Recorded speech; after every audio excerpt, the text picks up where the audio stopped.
ভাই কি বলবো, দেখেন আসলে এখন কিন্তু এটা দেখাই যায় না। এটাকে আমরা পাটা বলি, শিলপাটা যেটা, যেটাতে অনেক কিছু মানে বেটে নেওয়া যায়। তো এই পাটাতে দেখেন এই ভাইটি মানে একটা পাখির ছবি আঁকাবে, এবং এটা তার যে কিনছে সে কিন্তু পাখি এঁকে নেবে। দেখেন পাখি আর্ট করতেছে শিলপাটাতে, পাখি আর্ট করতেছে কত সুন্দর। এটা কিন্তু পাথরের, এই পাথরের শিলপাটাতে দেখেন কত সুন্দর, মানে একটা পাখি এঁকে দিবে, সেখানে কিন্তু মানে যে কোনো কিছু মানে বাটা যাবে আর কি। দেখেন সত্যি প্রত্যেকটা মানুষের আলাদা আলাদা নলেজ, আলাদা আলাদা এক্সপিরিয়েন্স আছে। তো এনারাও কিন্তু তাই, ঠিক তাই। দেখেন মানে একটা হাতুড়ি আর একটা মানে এটাকে কি বলে জানি না, সেটা দিয়ে এত সুন্দর করে, মানে শ্রেণী বলে, হ্যাঁ মনে পড়ছে, লোহার লোহার একটা হাতুড়ি আর লোহার একটা শ্রেণী দিয়ে এত সুন্দর পাটাতে এত সুন্দর করে মানে একটা পাখির ছবি আঁকতেছে, পাখিটা ডালে বসে থাকবে। দেখেন খুবই সুন্দর।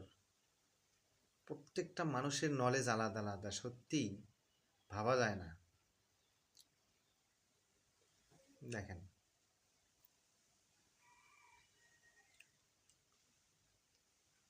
পাখি হয়ে গেছে, পাখির পা আঁকাচ্ছে, পাখির যেখানে থাকবে সেখানে আর কি পা আঁকাচ্ছে, আর পরে ডাল আঁকাচ্ছে। অলরেডি পাখি কিন্তু হয়ে গেছে, পাখির পাখা হচ্ছে, এই যে ফুলও হয়ে গেছে, এখন নিচ দিয়ে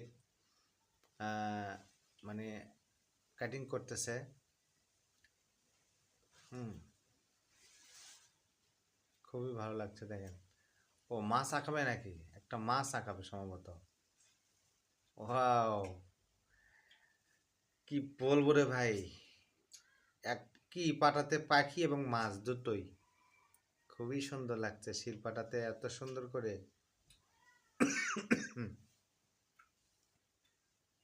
দেখেন কত সুন্দর, দেখছেন কি নিপুণ কারিকার্য।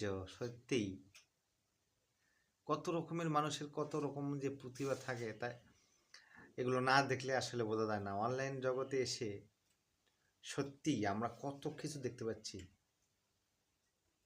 যাই হোক, এটা ৮০-৯০ দশকে ছিল, এখন কিন্তু খুবই কম দেখা যায় এই শিল্পটা। দেখেন হয়ে গেছে অলরেডি, কত সুন্দর দেখাচ্ছে দেখেন। তো এখন পাওয়াই যায় না। যাই হোক, ভিডিওটা ভালো লাগলে অবশ্যই লাইক কমেন্ট শেয়ার করে দেবেন, যাতে করে পরবর্তী নতুন নতুন ভিডিও আপনাদের নোটিফিকেশনে পৌঁছে যায়। তো ভালো থাকবেন, আজকের মতো এ পর্যন্তই। আর দেখা হবে পরবর্তী কোনো ভিডিওতে।